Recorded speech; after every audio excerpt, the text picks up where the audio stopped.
Nós ficamos muito satisfeitos de estarmos aqui reunidos com todos os irmãos desta loja, e sempre a gente acaba levando mais do que trazendo alguma coisa.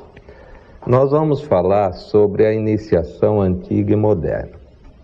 E no fim ficamos abertos às perguntas, colocações, sugestões, críticas, etc.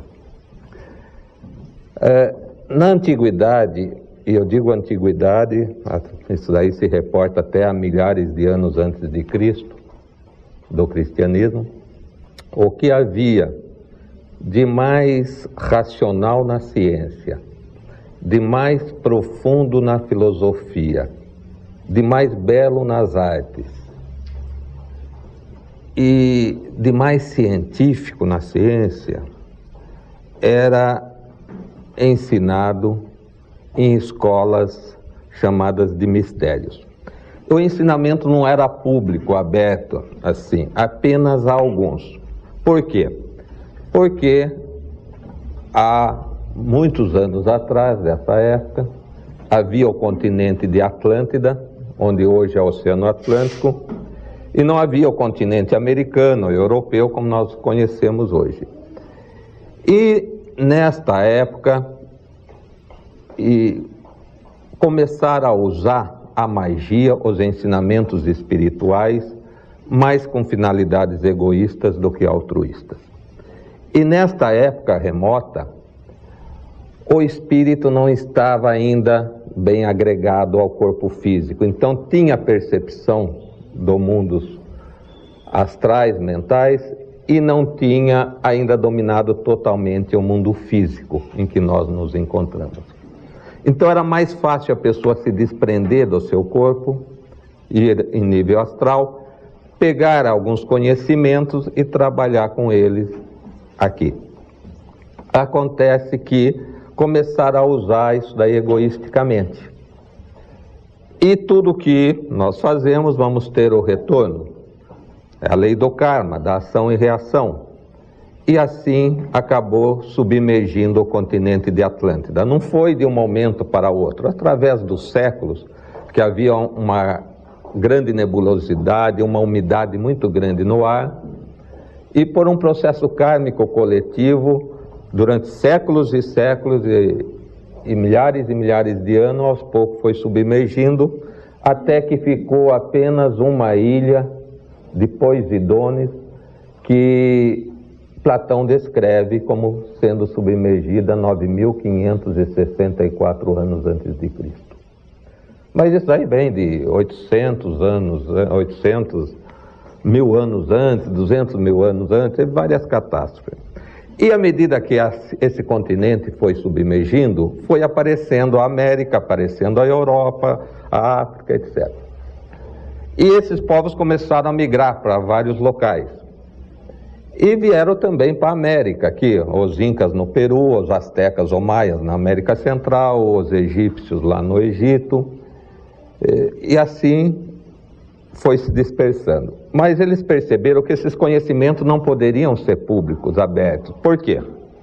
Porque o conhecimento espiritual confere poderes. E esses poderes, sendo mal usados, podem trazer consequências sérias. Então, eles falaram, então nós precisamos velar isso daí. Apenas alguns escolhidos e que tenham liberdade de pensamento e bons costumes para bem empregar esses conhecimentos é que nós transmitiremos a eles. Então essas escolas eram reservadas apenas a alguns escolhidos, justamente para preservar esses ensinamentos. E preservaram como? Através de símbolos. E os símbolos revelam velando e velam revelando. Parece contraditório, mas não é. Nos símbolos estão muitos ensinamentos ali ocultos, e esses símbolos fizeram parte das escolas de mistérios. E isso foi tão importante na época que havia uma linguagem secreta entre os iniciados. E essa linguagem secreta dos iniciados das escolas de mistérios é que deu origem, essa linguagem secreta, aos ritos de todas as religiões que nós conhecemos hoje. Se quisermos conhecer as grandes religiões a fundo, eu digo grandes religiões, cristianismo, budismo, zoroastrismo, hinduísmo, nós temos que, o judaísmo também, nós temos que estudar as escolas de mistérios. E estudar a linguagem secreta, estudar os seus mistérios. Então eles eram verdadeiros templos de iniciação. As pirâmides foram templos de iniciação do passado. Não era só para enterrar lá o faraó, não. Aquilo lá eram escolas iniciáticas. E eles, então, para admitirem as pessoas, exigiam várias coisas. Ter boa conduta, para bem empregar os ensinamentos, que eles já tiveram experiências de Atlântida. Ter liberdade de pensamento. Por que liberdade de pensamento? Para estar a mente aberta para esses conhecimentos espirituais. E Einstein já falava, é mais fácil quebrar um átomo do que um preconceito. Então tinha que estar livre de preconceitos para poder analisar, receber esses ensinamentos. Ter bons costumes para bem empregar, como nós já falamos. Tinha que ter sigilo, não transmitir esses ensinamentos ao povo de um modo geral. Era feito um juramento, tinha hierarquia em vários graus, tinha a crença e a comprovação da imortalidade da alma e determinados exercícios de meditação. Agora, por que não divulgar, né? Não divulgar porque nós falamos, o conhecimento concede poderes e tem que ser bem empregado esses poderes. Era uma época que havia muita perseguição também, então já mais um motivo.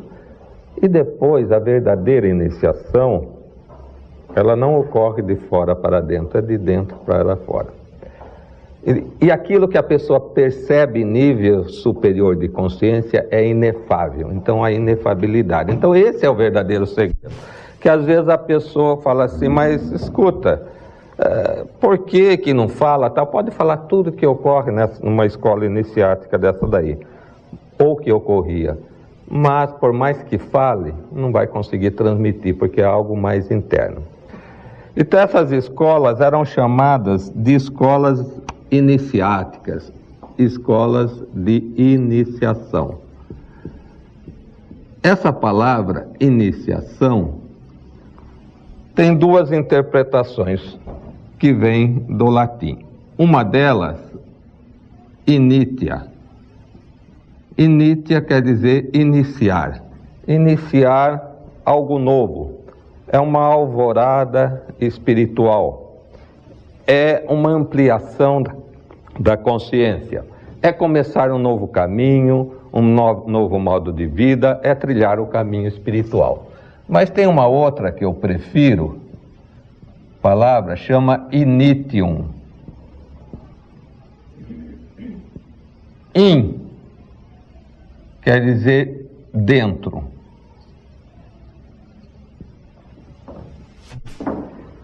E itium vem de uma raiz chamada ire, quer dizer ir.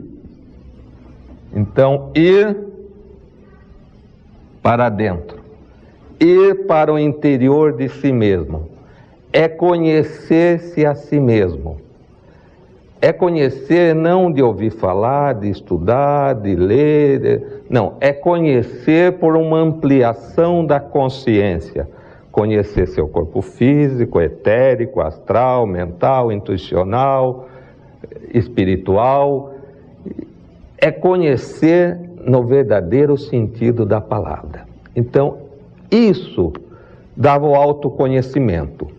E se dá autoconhecimento, dá autodesenvolvimento. A pessoa, primeiro passo é se autoconhecer. Aí porque chama escolas de iniciação. Mas hoje em dia está tão vulgarizado essa palavra iniciação que alguns pegam e começam a vender iniciação por correspondência, né? Ou pela internet, né? você paga tanto, você vai ser iniciado, né? E a pessoa vem toda se arvoreando de poderes, eu sou iniciado, eu atingi tal grau, eu não sei o quê.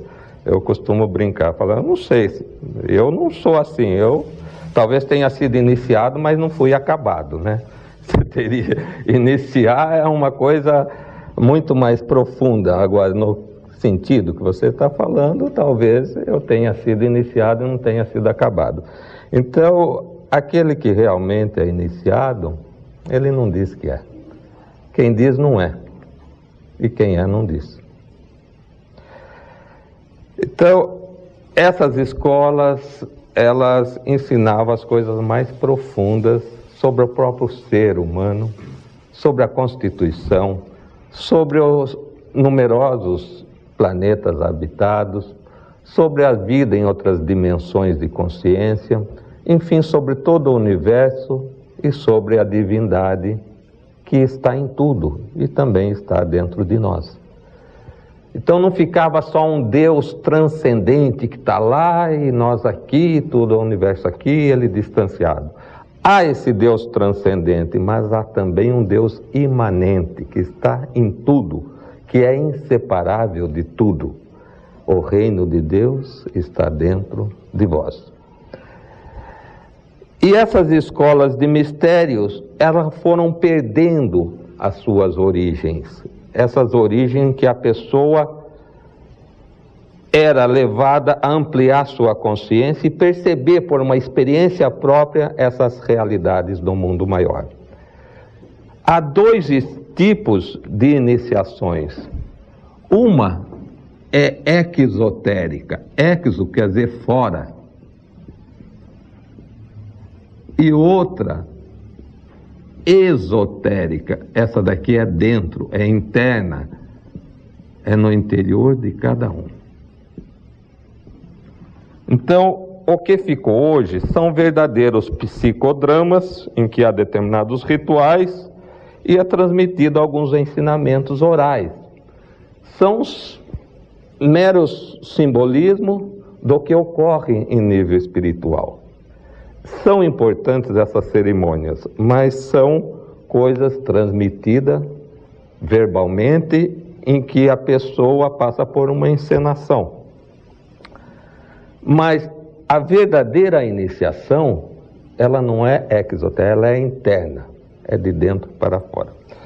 Como que se fazia antigamente? A pessoa era colocada num sarcófago e ficava com as funções vitais diminuídas, a respiração, os batimentos cardíacos, num sono letárgico, e o seu corpo astral saía do seu corpo físico, percorria o mundo astral e ali adquiria conhecimentos sob a orientação de um iniciador, de um hierofante, como chamava.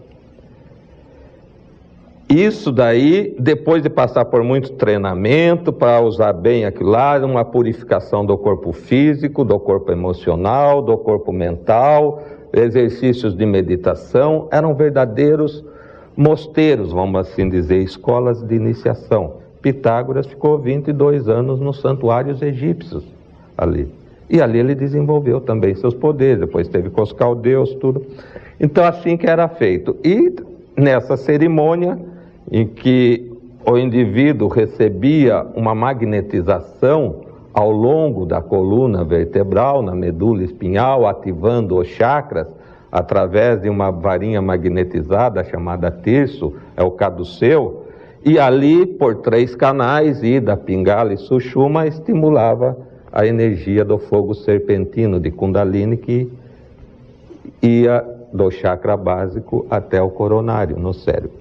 Então, essas escolas iniciáticas chegavam a tal ponto depois de muita preparação da pessoa.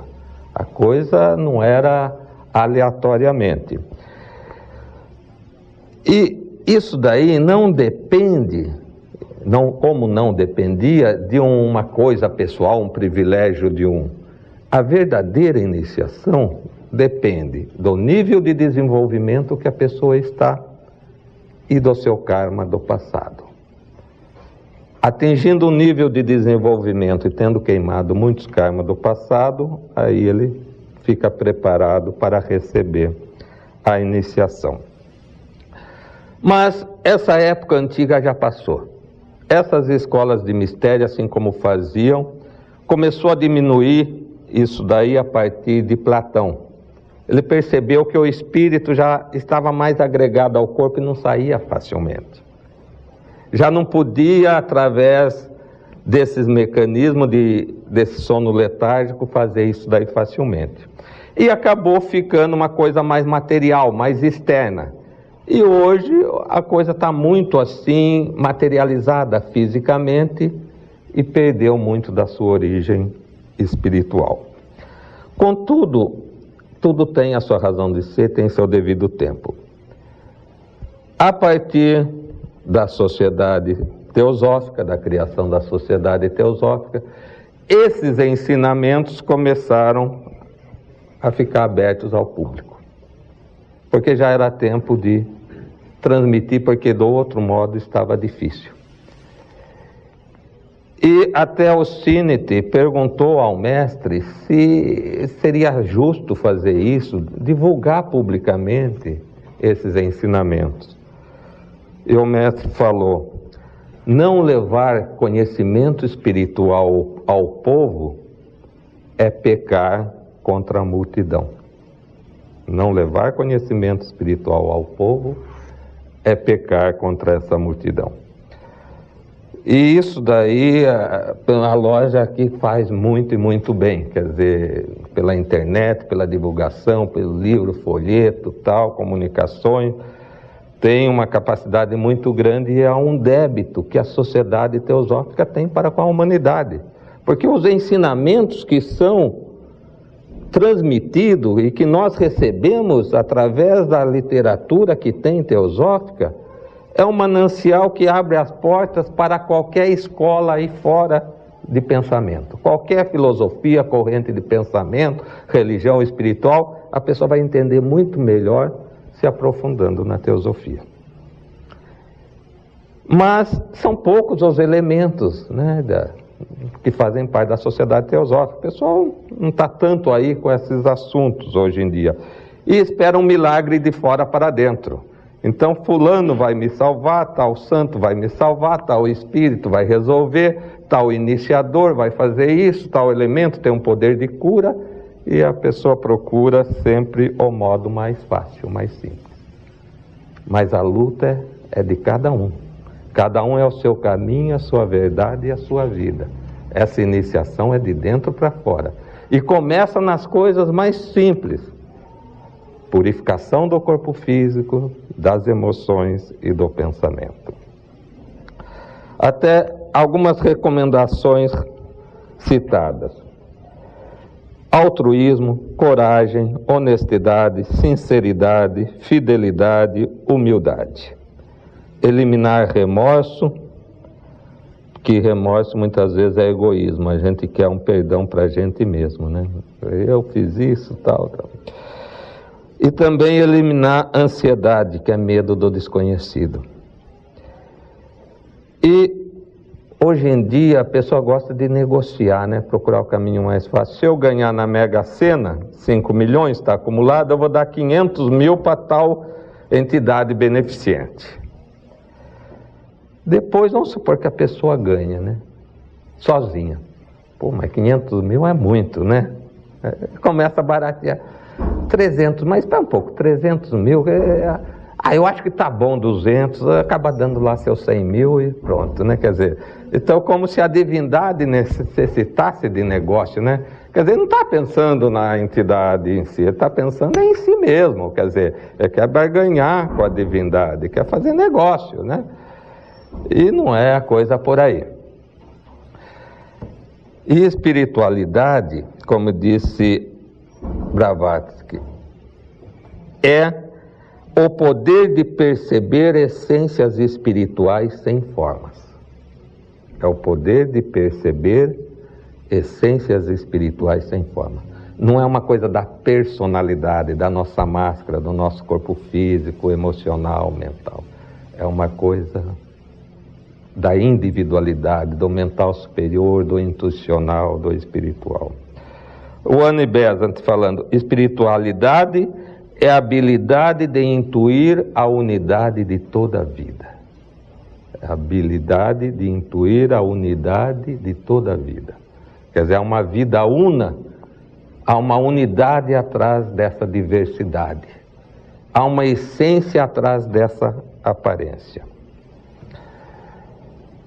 Krishnamurti, ou mais especificamente o mestre Kuthumi, através dele disse: não possuímos uma virtude enquanto não estivermos inteiramente inconscientes que a temos.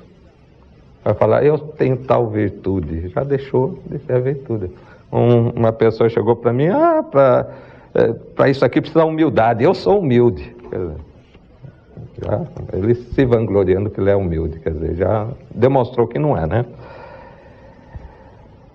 Então, é essa iluminação de Buda na mente superior, essa é a verdadeira iluminação e essa é a verdadeira iniciação.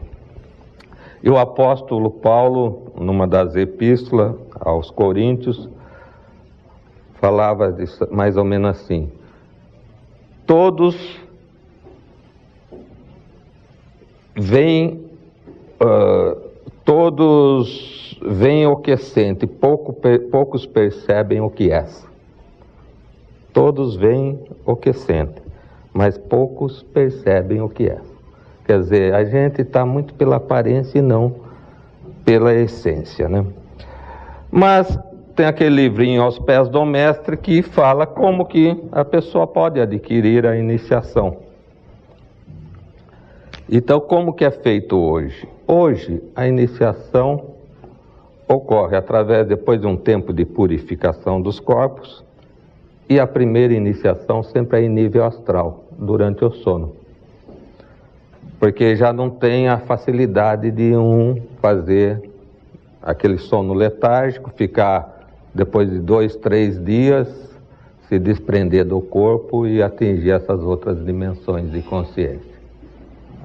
Então, hoje, lá aos pés do mestre, recomenda 3 coisas. Então, quem quiser ser iniciado, é só fazer essas 3 coisas. Uma, discernimento. Nós vamos falar sobre um por um desses itens.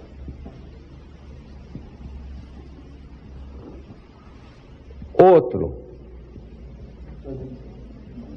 desapego. Outro item é boa conduta. E outra, como não poderia deixar de ser, é amor. Parece fácil, né, fazer essas 3 coisas e seguir corretamente, um dia a pessoa vai ser iniciada. Mas o que é esse discernimento? Como diz Krishnamurti, é definido como perceber o que é irreal e o que é real. E o que é irreal e o que é real? Então ele falando que todas as coisas que nós convivemos, da personalidade, do físico, do astral, do mental inferior, são irreais. Não quer dizer irreais que não existam. Elas existem, mas não correspondem a tudo e são transitórias, são impermanentes, são fugazes. E nós queremos, às vezes, eternizar o tempo. Queremos congelar um sentimento agradável e fazer aquilo lá uma eternidade. E começamos a querer fazer o tempo parar. Mas tudo muda, tudo transmuta, tudo é fugaz. E tudo, sendo fugaz, não é uma realidade maior, é irreal. E quais são as coisas reais? As coisas reais são as coisas espirituais. Há um plano divino, e esse plano da divindade é o real. Tudo mais são coisas passageiras, são ilusões. Mas ele fala ainda assim: discernimento não é só distinguir o irreal do real. É ver o que é certo e o que é errado. E muitas vezes o que é certo para uma pessoa pode não ser para outra, né? Mas o que é certo? Certo é aquilo que está de acordo com o plano divino. E na dúvida, ao fazer uma coisa se é certo, se não é, é só pensar o que o mestre faria em meu lugar.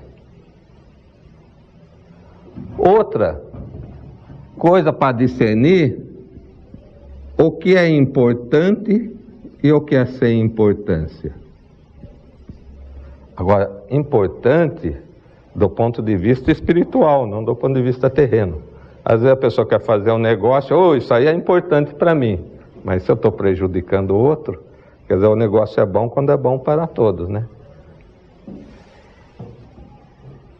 Além disso, ele recomenda, tem que discernir o que é útil do que é inútil. E do que é útil, o que é mais útil. E hoje tem tanta cultura inútil, então a pessoa começa a falar, você viu tal artista assim, tá com a família tal, tá traindo fulano, tá saindo com ciclano, tá não sei o quê, e se delicia com tantas culturas inúteis, né? Tanta coisa, até tem um indivíduo que fala assim, eu acho que eu vou decorar a lista telefônica, que é a cultura mais inútil do que isso. Quer dizer, vamos utilizar o nosso tempo, que é tão fugaz, para coisas realmente úteis. E aquelas coisas que são úteis são relativas às coisas espirituais, né? Além disso, ele recomenda distinguir o que é verdade e o que é mentira. E isso já é mais difícil, né? É tanto que Cristo que se calou quando perguntou o que era a verdade, né? Então, eu sou o caminho, a verdade e a vida. Quer dizer, aquele estado crístico, aquele estado de iluminação é que é a verdade. Mas Krishnamurti ainda recomenda mais, discernir o altruísmo do egoísmo. Então vocês veem que discernimento não é fácil. Mas, lá diz aos pés do mestre, somente os homens sábios podem ser sabiamente úteis. Somente os homens sábios podem ser sabiamente úteis. Quer dizer, ser sábio não é adquirir conhecimento apenas. Ser sábio é usar o conhecimento com utilidade. É usar o conhecimento com altruísmo. É usar o conhecimento em prol da verdade. É usar o conhecimento para fazer o que é certo, o que é importante, o que é verdadeiro, o que é útil. Mas tem que ser verdadeiro em pensamento, palavra e ação. Olha, não é fácil, né? Quer dizer, é tanto que nós temos 2 ouvidos e só uma boca, né? E nós gostamos de falar muito e pouco sabemos ouvir. Se a natureza já nos fez assim, a natureza é perfeita, tem sua razão de ser. Então nós temos 2 ouvidos e uma boca, né? Então seria mais para ouvir do que para falar. É tanto que lá aos pés do mestre recomenda que fale o que for verdade, útil e agradável. É difícil, né? Como que eu vou falar só o que for verdade, o que for útil e agradável? Muitas vezes pode ser verdade, pode ser útil, mas geralmente é desagradável ouvir muitas verdades com a gente mesmo, né? Bom, vamos para o desapego. Desapego aqui precisa tomar cuidado. Eu me lembro de um indivíduo que ficou fora de si, num surto esquizoide, E pegou todas as coisas da casa dele, o primeiro que passava estava dando televisão, aparelho de som, não sei o que e tal. Quando o pai e a mãe viu, e era um moço já, de nível universitário, ficou desesperado. Falou, pô, o que é isso? Não, eu não quero mais nada disso aqui. Quer dizer, desapego não é desfazer dos bens. Se nós vivemos no mundo físico, nós temos que viver do melhor modo possível. Se eu posso morar numa casa confortável, para que eu vou morar debaixo da ponte? Quer dizer, nós temos que usufruir tudo que a natureza nos proporciona. Agora, desapego é não ser escravo das coisas. Um exemplo, pessoas às vezes têm uma boa condição de vida, tal, mas chega lá, ao fim de semana, lustrando, lavando o carro e vai o dia todo naquilo ali, né? Chega na segunda-feira de manhã, dá uma puxa-chuva, tal, uma enxurrada, quer dizer, já foi tudo embora, né? Quer dizer, tá certo, se vai fazer por uma terapia ocupacional, por um prazer, tudo bem, mas muitas vezes se identifica tanto com aquele objeto e fica escravo do objeto. E o objeto possui a pessoa não possui o objeto.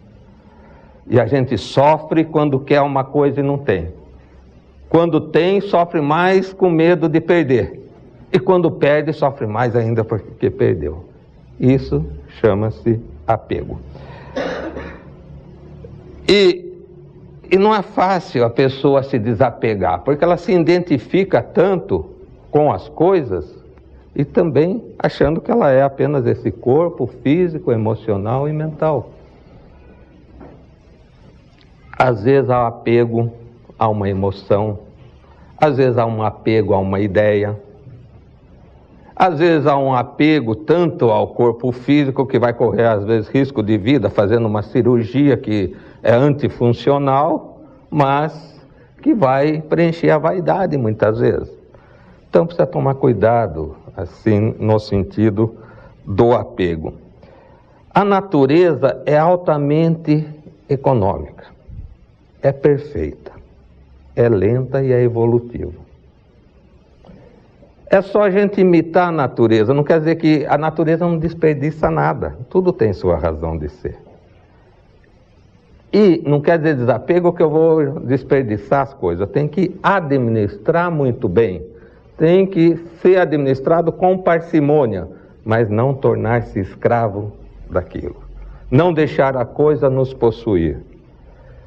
É possuir as coisas, administrar bem, nós temos que administrar seja em qualquer circunstância, que se nós estamos aqui, temos que administrar muito bem.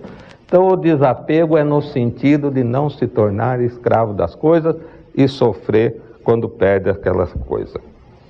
Até tem um ditado que diz assim, quando o homem nada mais deseja, todo mundo se coloca a seus pés.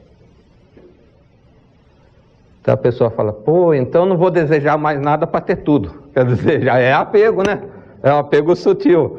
Até mesmo a busca do conhecimento espiritual para adquirir poderes é um apego. Ah, eu vou fazer isso para alcançar tal nível evolutivo, para estar em contato com os mestres. Não deve ter pressa. Cada passo que nós damos na direção do mestre, ele dá 2 em nossa direção. Há um fluxo que nós podemos impulsionar de baixo para cima, que é através do físico, do emocional e do mental. Através de uma vida física saudável, sentimentos nobres, intelecto ardente, como diz na Escada de Ouro, mente aberta, purificando os nossos corpos. Esse fluxo de baixo para cima faz com que o mestre de cima para baixo, através da luz de Budi, através do nosso eu superior, venha até nós. Por isso que diz, quando o discípulo está pronto, o mestre aparece. Quando o indivíduo está preparado, ele se torna mestre de si mesmo. A sua parte espiritual jorra em sua personalidade e difunde aquele conhecimento. Então deve viver no mundo, para o mundo, sem ser do mundo. Viver no mundo, para o mundo, sem ser do mundo. Ser sereno e firme em qualquer circunstância. Então, desapego é muito mais do que aquelas coisas materiais, né? E às vezes o apego é tanto que a gente quer determinar o que o outro vai fazer, se intrometer na vida dos outros, que tem que fazer segundo os nossos moldes, os nossos padrões. Senão está errado. Quer dominar a situação, quer ter aquela circunstância na mão. Isso faz me lembrar de uma piada, mas foi um fato verídico, não sei se eu já contei aqui ou não. Uma pessoa numa repartição pública, ela fazia o serviço dela rapidamente, depois ia na mesa de outro lá, acho que você tá, não, faz assim, tal, resolvia, ia na do outro, o que é difícil no funcionalismo público, né? O indivíduo fazer o dele e procurar fazer dos outros. Mas, em pouco tempo, ele resolvia o problema de todo mundo. Chegou um dia em que ele ficou sentado, não saiu de onde estava, ficou no serviço dele, acabou o serviço, continuou ali, e todos ficaram espantados. Por que ele não levantou, não veio aqui, não foi na sua mesa? Vamos falar com ele? Ah, não, eu tenho até muito respeito por ele, deve estar zangado com a gente. Nós fizemos alguma coisa. E pergunta para um, para outro, não, eu não fiz nada, nem eu. Bom, então vamos esperar no fim da reunião do expediente, nós vamos lá falar com ele. Aí chegou no fim, fulano, e ele continuava sentado. Já acabou o expediente, por que você não foi na mesa de um por um de nós? Não fizemos alguma coisa? O que te magoou? Abre o jogo. Ele falou, não é nada disso, é que eu rasguei minha calça. É o fundo da minha calça, quer dizer. Então, às vezes a gente precisa rasgar o fundo da calça da gente para não se intrometer na vida dos outros. Quer dizer, no fim cada um resolveu o seu problema. E se ele tivesse ido lá, a pessoa não teria evoluído, não teria solucionado os seus problemas. E dali para frente cada um se virou. Então, isso é dharma, isso é dever, isso é natureza interior, isso é qualidade de cada um, é o papel que cada um tem que desempenhar em sintonia com todo o cosmos, com todo o universo. E aquilo que compete a cada um, não é outro que deve fazer. Se a natureza encarregou ele, ele que deve se virar. Não quer dizer que nós não devemos prestar um auxílio num ato extremo que a pessoa não se virou. Mas procurar resolver o problema de todo mundo, aí já vai uma distância grande. E desculpe o sentido pejorativo, mas minha mãe, na sua simplicidade, eu lembro quando era criança, ela usava uma frase para isso daí da pessoa se intrometer na vida dos outros. Naquele tempo, a gente nascia em casa, não tinha hospital, que os partos não eram em hospitais, eram na casa. Então ela falava assim, quem era muito intrometido na vida dos outros, fulano é parteiro, vai pôr a mão onde não deve, né? Quer dizer, vai se intrometer na vida dos outros. Então, quando nós falamos de desapego, é desapegar também de querer se intrometer na vida dos outros e deixar que o outro vai evoluir. Boa conduta. Aqui a boa conduta já a coisa vai longe. Boa conduta subentende domínio da mente, domínio da ação, tolerância,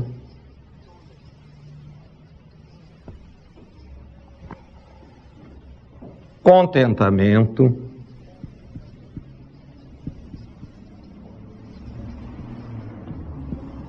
unidirecionalidade, depois nós vamos falar o que é isso.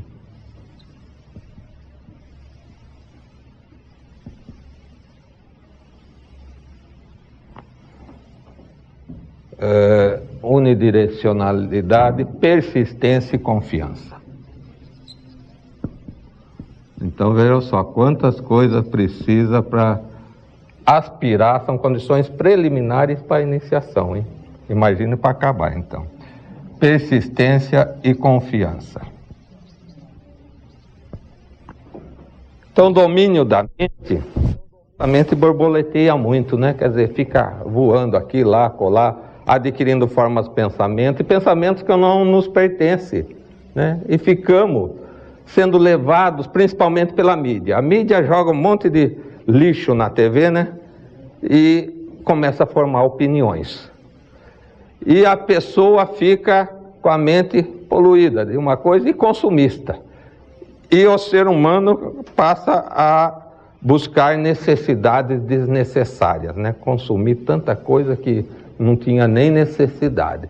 E até nas novelas lá, põe um produto bem à vista para todo mundo ver que estava lá tal, e de repente estão copiando a moda, porque a artista usou tal moda, o rapaz usou, e assim vai, consumindo os produtos.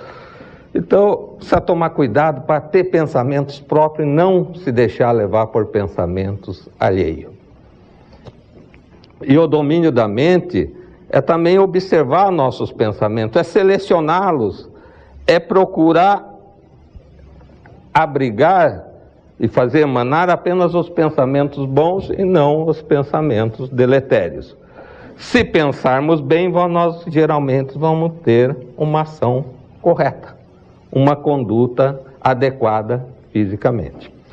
Tolerância. Tolerância não quer dizer conivência com o erro alheio, não. Tolerância é perceber em que nível o próximo está e ver que ele está naquele nível, tem aquelas limitações, aquelas potencialidades, e aceitar a pessoa como ela é. Não quer dizer que vai aceitar tudo que ela possa nos prejudicar, mas ou porque ela carrega a bandeira de um país, de uma pátria, porque ela carrega um conceito de uma religião ou de outra, porque essa intolerância que pode gerar até a guerra, como nós vimos recentemente, né? Quer dizer, é um processo kármico em nível coletivo e que as consequências certamente serão sérias. Então a tolerância não é conivência com o erro alheio. É aceitar a pessoa como ela é, desde que não cause prejuízo a si, né? A outra pessoa. O contentamento. E daqui faz me lembrar também o apóstolo Paulo, que falava: fico repleto de júbilo no meio de tantas tribulações. Quer dizer, ele estava com as dificuldades, uns embates da vida, mas mesmo assim ele ficava sereno, ficava alegre, reconhecia tudo como provas eficazes para a sua própria evolução. Unidirecionalidade, quer dizer, é persistir na senda. Sair da senda do caminho espiritual é sair de nós mesmos, da nossa natureza interior, de como espiritualmente nós somos. E para isso requer persistência, requer dedicação, requer confiança no mestre e em si mesmo. Finalmente, amor. Foi por um ato de amor que o universo foi criado. É a lei do sacrifício. A divindade, por um sacrifício, criou mundos. Mas sacrifício não no sentido pejorativo, mas de sacro ofício, de ofício sagrado. Por um ato de amor, criou universos. E assim devemos nós também, por um ato de amor, de sacro ofício, de um ofício sagrado, viver bem em harmonia com tudo e com todos. E olha essa palavra sacro, não é na base da coluna que está o primeiro chakra, o chakra básico, e ali não é um local sagrado, não é um templo interior, onde tem uma energia tão sublime? Sacro ofício, amor, ou lei da manifestação, ou ainda lei da vida. E esse amor, a pessoa, mesmo que não vivencie na sua plenitude, que é difícil, porque há um amor filial, há um amor maternal, há um amor paternal, há um amor à pátria, mas ainda é um amor egoísta. Por exemplo, fulano sofreu um acidente, uma criança lá, tal, graças a Deus que não foi meu filho, né? Quer dizer, como se o filho do outro também não tivesse seus sentimentos, como se não fosse doloroso, é uma forma de amor, mas é um amor restrito. O amor é expansivo, ele tudo tolera, tudo doa, nada pede em troca. E como diz lá também, se eu tivesse todo o conhecimento de todos os mistérios, tivesse o dom da profecia, fosse capaz de remover montanhas, se não tivesse o amor, nada seria. Então, o amor é a lei que movimenta universos manifestados, visíveis e invisíveis. É o amor que une tudo e une a todos. O amor está presente em todos os reinos da natureza. Nos minerais, pelas suas atrações químicas e repulsões, nos vegetais, em busca da luz, em busca da água, atraindo pássaros, insetos, nos animais, com a sua locomoção e percebendo que está na época do acasalamento, com a fêmea, e assim sucessivamente. No homem também está esse amor. Uma das formas que vocês podem ter leve flashes assim desse amor é procurar imaginar-se como um ser de origem divina, como uma mônada, como uma centelha divina saída do fogo supremo da divindade e a ele ligado. Pense bem, quanto isso daí traz de conforto. Eu sou eterno, eu sou proveniente da divindade, eu vivo e vou continuar vivendo pela vida fora. Esse amor que me alimenta nesse mundo é o amor que alimenta todos os seres. Nada existe isolado, tudo está interconectado. Mas, chegando ao final, vamos rapidamente falar como que se dá a iniciação hoje. Após tudo isso daqui, algumas coisas mais, e através de múltiplas e múltiplas encarnações, vamos supor que fez tudo isso, ele está preparado para a iniciação. E o mestre geralmente vem acompanhando esse ser por encarnações após encarnações. E quando ele está preparado, em nível espiritual, o mestre apresenta a esse ser a fraternidade. A uma fraternidade espiritual. E lá, após avaliar todos os atributos, a caminhada, a evolução desse ser, eles concordam em que se admita aquele ser. E essa admissão realmente ocorre quando a pessoa está dormindo, é a primeira iniciação. E geralmente é durante a lua cheia, que o magnetismo é muito maior. E começa 2 dias antes da lua cheia e vai até 2 dias depois. São as condições mais favoráveis. E aquele ser fora do seu corpo físico, durante o sono, é levado pelo mestre para a grande fraternidade. E nesse local, a pessoa tem que ser apresentada não só pelo mestre que o acompanhou, mas por um outro elemento também da fraternidade. E uma vez aprovado e levado lá, é perguntado se ele deseja continuar ainda.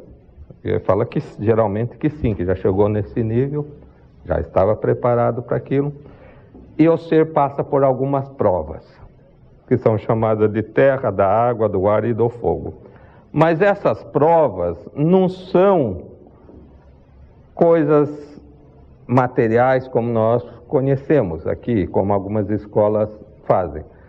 São provas em que aparecem projeções astrais que vão sensibilizar a pessoa e ver a reação que causa nela.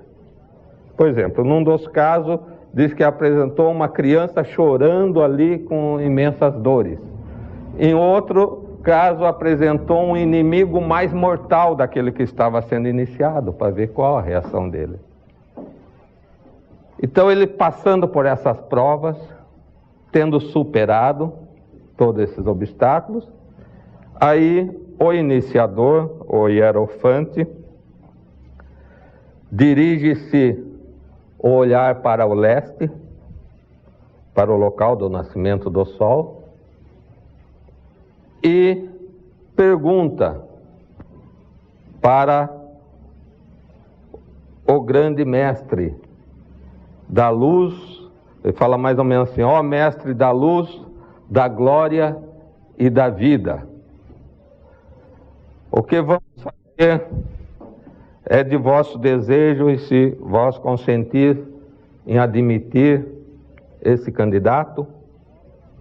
E a resposta vem, porque esse mestre está em outros níveis de consciência que não o astral, mas ele constrói um corpo físico astral, com matéria astral do ambiente, e envia para o local uma estrela azul. E essa estrela azul paira sobre o iniciador que foi escolhido para aquele candidato, e aquele magnetismo é tão grande que essa estrela emana uma energia tão grande de si que vai no chakra cardíaco daquele que está iniciando o outro. E do chakra cardíaco daquele que está iniciando o outro vai para o chakra cardíaco do candidato. E do chakra cardíaco do candidato, ali ele recebe a chave do conhecimento. A partir daquele momento, de seu espírito, de sua mônada, de seu princípio átmico, de seu princípio búdico, jorra uma luz tão grande no mental superior, que ele passa a se perceber como um ser eterno, de origem divina e com poderes. Percebe a imortalidade, percebe que ele é eterno e pode utilizar toda aquela energia, não apenas em benefício próprio, mas de toda a humanidade. E de si sai uma irradiação para todo o planeta, daquela própria luz que veio do chakra cardíaco, que ele passa a emanar, e diz que quando um ser desse é iniciado, toda a humanidade um pouco se beneficia. Se uma pessoa está doente, ameniza suas dores, suas doenças. Se uma criança está brincando, ela encontra mais encantamento daquele brinquedo. Então veja só como esse verdadeiro amor, e o chakra cardíaco é do amor, se irradiando pela humanidade, pode levantar o nível de toda a humanidade. Só o amor constrói, e o ódio apenas destrói. Então, essa primeira iniciação se dá em nível astral. E aí a pessoa passa a ter um domínio das suas emoções. Depois vem a segunda em nível mental, a terceira e quarta, a terceira em nível mental superior e a quarta em nível búdico. E sempre, até a quarta, sempre tem um iniciador, tem um hierofante. A quinta, cada um faz por si mesmo, ele entrega a si mesmo. Por isso que Cristo, na quinta iniciação, que é a ascensão, quer dizer, era um período anterior crítico, que é o voo do solitário para o solitário, é ele com ele mesmo e que tem que dissolver aquele corpo causal. Mas isso é assunto para a próxima palestra, que eu já vi aqui do Ismael, né? Ou melhor, do Marcelo, né? Então, o que nós tínhamos para falar rapidamente sobre iniciação antiga e moderna era isso, e eu só terminaria indicando 3 livros para quem estiver mais interessado nisso: Os Mestres e a Senda, do Lydie Bitter, As Escolas de Mistérios, de Clara Cody, e Aos Pés do Mestre, de Krishnamurti. Esses são os 3 principais livros, onde tem um prato muito cheio e aprofundado disso aí, que nós procuramos sintetizar e falar apenas flashes de alguns pontos. Só para terminar, eu gostaria de dizer que a verdadeira iniciação começa no interior de cada um, através da purificação da sua personalidade, E como diz lá na Luz do Caminho, em ti está a luz do mundo, a única que pode ser projetada sobre o caminho. Se és incapaz de percebê-la dentro de ti, é inútil que a procures em outra parte. Cada um é o seu próprio iniciador. Ele é o iniciado e ele é o drama da iniciação. Então, a verdadeira iniciação é essa ampliação da consciência, se percebendo como um ser de origem e natureza divina.